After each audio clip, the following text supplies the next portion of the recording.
Okay बच्चों, तो अब समझते हैं कि टाइम पीरियड और फ्रीक्वेंसी ऑफ लाइट कैंटिलीवर क्या होता है। देखिए, पहले तो ये समझना ज़रूरी है क्योंकि पहले के जो प्रीवियस वीडियो मैंने अपलोड किए हैं उसमें बताया है कि कैंटिलीवर क्या होता है। पहले इस बात को समझ लीजिए, कैंटिलीवर, व्हाट इज कैंटिलीवर। फिर मैं बात करता हूँ कि लाइट कैंटिलीवर क्या होता है। कैंटिलीवर कुछ नहीं होता। कैंटिलीवर एक थिन यूनिफॉर्म क्रॉस सेक्शन की रॉड होती है। क्या हो जाएगा? कैंटिलीवर इज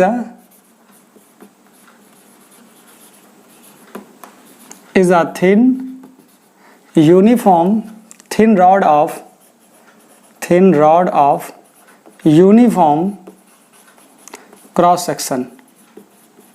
सिर्फ आपको इतना बोलना है कि कैंटिलीवर इज अ रॉड। कैसी रॉड है? Thin rod of uniform cross section whose one end is fixed, whose one end is fixed and other end is free for suspension of load।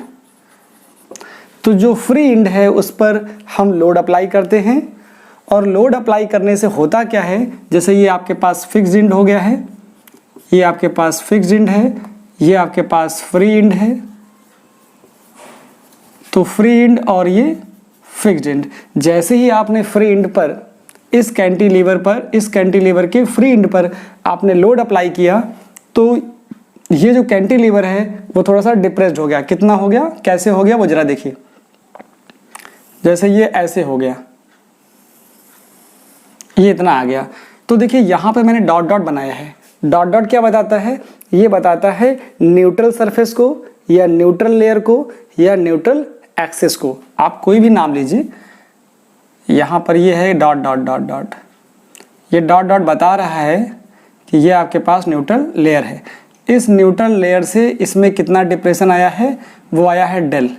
तो del की value क्या होती है light cantilever में? Light cantilever का मतलब है कि यहाँ पर जो डिप्रेशन आया है उस डिप्रेशन में हमारे पास लाइट जो बीम है, बीम में लाइट बीम है, सॉरी जो कैंटिलीवर है उसमें लाइट कैंटिलीवर है।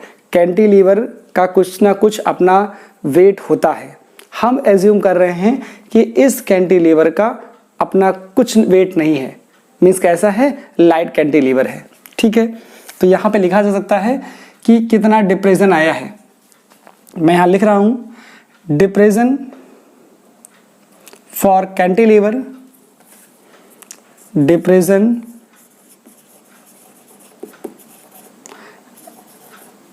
Eight free end on applying the load on at free end on applying load। मैंने क्या बोला? Depression at free end on applying load. किस पर अप्लाई किया है? On applying load on a light cantilever. Light cantilever क्या expression होता है इसका? कैंटिलीवर का जो एक्सप्रेशन आता है लाइट कैंटिलीवर के लिए सिंपल सा एक्सप्रेशन है। क्या आएगा? WL³/3YI G। ये होता है आपके पास एक्सप्रेशन। कब यूज़ करते हो ये आता है लाइट कैंटिलीवर के लिए। तो ये लाइट कैंटिलीवर के लिए एक्सप्रेशन आ गया। इस एक्सप्रेशन से आप W को सब्जेक्ट करिए। तो W को सब्जेक्ट बनाएंगे तो क्या आ जाएगा? इसके आगे मैं लिख देता हूँ यहाँ से, देखिए WL³ = क्या आ जाएगा? यहाँ से देखिए, ये मल्टीप्लाई कर लीजिए 3YIG इंटू डेल आ गया। डेल क्या है? डेल डिस्प्लेसमेंट है कि ये यहाँ से कितना डिप्रेस्ड हो गया है। तो ये कैंटिलीवर डेल डिप्रेस्ड हो गई है। तो डेल का जो एक्सप्रेशन होता है, डिप्रेशन का एक्सप्रेशन होता है, वो ये आता है। यहाँ से ये निकाल लिया गया। तो W की वैल्यू क्या आ जाएगी? W की वैल्यू आ जाएगी 3YIG/L³ और यहाँ से आ गया डेल। अब आपको पता क्या है, सिंस W जो है लोड क्या है, यहाँ लिख देता हूँ मैं, सिंस लोड जो है लोड W इक्वल टू है mg, क्या है mg, स्मॉल m लिख देता हूँ मैं, mg है, यहाँ पुट कर दीजिए तो ये mg आ गया। यहाँ से कितना आ जाएगा 3y IG, यहाँ डेल आ गया, नीचे आ गया L क्यूब, तो ये एक्सप्रेशन आ गया। देखिए लोड की वजह से कितना डिप्रेशन आया, उसका एक्सप्रेशन ये आया। लेकिन जैसे ही आप लोड अप्लाई करते हो आपकी कैंटिलीवर डिप्रेस हो जाती है, जैसे ही डिप्रेस होगी due to the property of elasticity क्या होता है, अंदर ही कैंटिलीवर के अंदर ही रिस्टोरिंग फोर्स प्रोड्यूस हो जाता है। तो वो कितना होता है, जैसे ही आप लोड हटाते हो ये कैंटिलीवर अपनी पोजीशन पे आ जाती है। इसका मतलब इसी लोड के बराबर रिस्टोरिंग फोर्स होगा, लेकिन वो अपोजिट होगा, इसलिए उसके आगे हम माइनस साइन लगाएंगे। तो क्या लिखेंगे, due to the property of elasticity, due to property of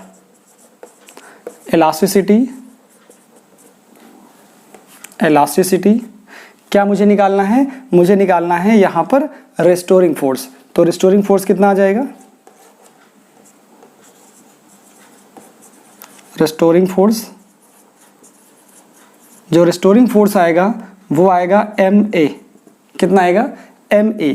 तो यहाँ से आपको क्या मिल जाएगा, जाके यहाँ से negative 3y IG upon L cube और ये आ गया डेल। ठीक है, यहाँ से आप क्या ले सकते हो, देखिए इस इक्वेशन को आप मान लीजिए फर्स्ट, इसकी आगे अभी जरूरत पड़ेगी। यहाँ से क्या हो सकता है, a इज इक्वल टू क्या हो जाएगा -3y IG upon ML cube और यहाँ रहेगा डेल। इस चीज़ को आप ब्रैकेट में कर लीजिए। अगर ये कांस्टेंट हो जाए तो यहाँ से लिखा जा सकता है क्या, a proportional to minus del. इसका मतलब ये आ जाएगा कि acceleration is directly proportional to displacement. इसका मतलब क्या हुआ, आगे मैं लिख देता हूँ, इसको रब कर देता हूँ। ठीक है, इसको रब कर देता हूँ। यहाँ ये लिखा जा सकता है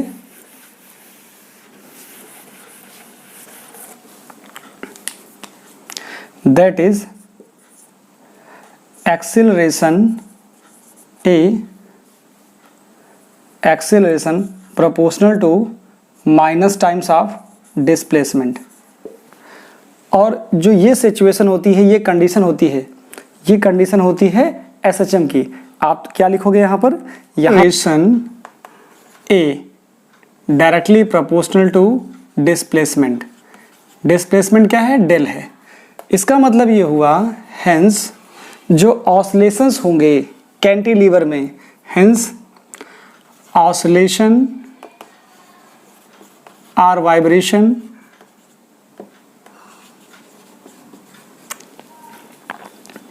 इन कैंटिलीवर आर SHM। कैसे होंगे वो, सिंपल हार्मोनिक मोशन होंगे। तो मैंने लिखा है जो oscillation or vibration in cantilever are SHM। ये SHM की कंडीशन होती है कि अगर आपको acceleration is directly proportional to negative of displacement मिल जाता है तो आप कह सकते हो कि जो ऑसिलेशन होंगे, जो वाइब्रेशंस होंगे कैंटिलीवर में, वो SHM होंगे, वो सिंपल हार्मोनिक मोशन होंगे। This is the condition. ये क्या होती है, this is the condition of SHM। ये होती है कंडीशन ऑफ SHM। ये SHM की कंडीशन है। अब यहां से आप निकाल सकते हो, क्या निकालना है, टाइम पीरियड। टाइम पीरियड का क्या फॉर्मूला होता है, अब मैं इसको रब कर देता हूं। देखिए इसकी कोई जरूरत अब नहीं रही। क्या आ जाएगा यहां से, यहां मैं ले सकता हूं time period of time period का क्या फॉर्मूला होगा, टाइम पीरियड होता है T is equal to 2 pi under root, यहाँ पे होता है डिस्प्लेसमेंट अपॉन एक्सेलरेशन। अब डिस्प्लेसमेंट है डेल, एक्सेलरेशन है a, तो अब डेल बाई a की वैल्यू चाहिए। कैसे निकालोगे आप, T is equal to 2 pi under root del by, यहाँ पे लिखा जाएगा डेल बाई a। ये आपके पास इक्वेशन नंबर 2 आ गई। हमने बोला था आपसे कि आपको फर्स्ट इक्वेशन की जरूरत पड़ेगी। फ्रॉम रिलेशन फर्स्ट से क्या आ जाएगा, यहाँ से जरा निकालिए। देखिए a बाई, यहाँ पे निकालिए ए बाई डेल, क्या आएगा ए बाई डेल, ऐसा लिख लीजिए पहले। यहाँ से M A is equal to, negative sign आपको सिर्फ ये बताता है कि यहाँ पर जो रेस्टोरिंग फोर्स है ये क्या है, रेस्टोरिंग फोर्स है, that will be equal and opposite to the applied load. ठीक है, यहाँ पे क्या होगा, यहाँ पे लिखा जा सकता है 3y_ig del by L cube. यहाँ से क्या हो जाएगा, a by del is equal to, यहाँ से आ जाएगा 3y_ig और यहाँ से आ जाएगा एल क्यूब, और ये जो m है वो इसके साथ आ गया। ठीक है, m को मैं सही से लिख देता हूँ, देखिए ये ऐसे आएगा, यहाँ से आ जाएगा ml क्यूब। अब चाहिए आपको डेल बाई ए, तो चेंज कर लीजिए, del by A is equal to, तो ml cube divided by 3y_ig आ गया। अब इसको भी रब कर दिया जाए, रेस्टोरिंग फोर्स की वैल्यू की कोई ज़रूरत नहीं है। अब क्या करिए, ये डेल बाई ए की वैल्यू यहाँ पुट कर दीजिए, ये हो गई equation third. From second and third क्या आ जाएगा, जो टाइम पीरियड होगा वो कितना आएगा, time period t is equal to आ जाएगा 2π√m l cube by 3y_ig, ये आपको टाइम पीरियड मिल जाता है। अब यहाँ से फ्रीक्वेंसी भी निकाल सकते हो आप। फ्रीक्वेंसी क्या होती है, फ्रीक्वेंसी अगर आप देखते हो तो फ्रीक्वेंसी होती है f is equal to 1 time period. तो यहाँ से आप लिख सकते थे 1 टाइम पीरियड है, तो क्या लिखा जाएगा, यहाँ से टाइम पीरियड की वैल्यू ये है, इसका रिवर्स कर दीजिए 1/2π√3y_ig और नीचे कितना आ जाएगा ml क्यूब, क्या आएगा ml क्यूब। तो इतना इसके पास रिजल्ट आ जाता है। ये था लाइट कैंटिलीवर के लिए फ्रीक्वेंसी और टाइम पीरियड का रिलेशन। स्क्रीन पॉज कीजिए, नोट डाउन कीजिए।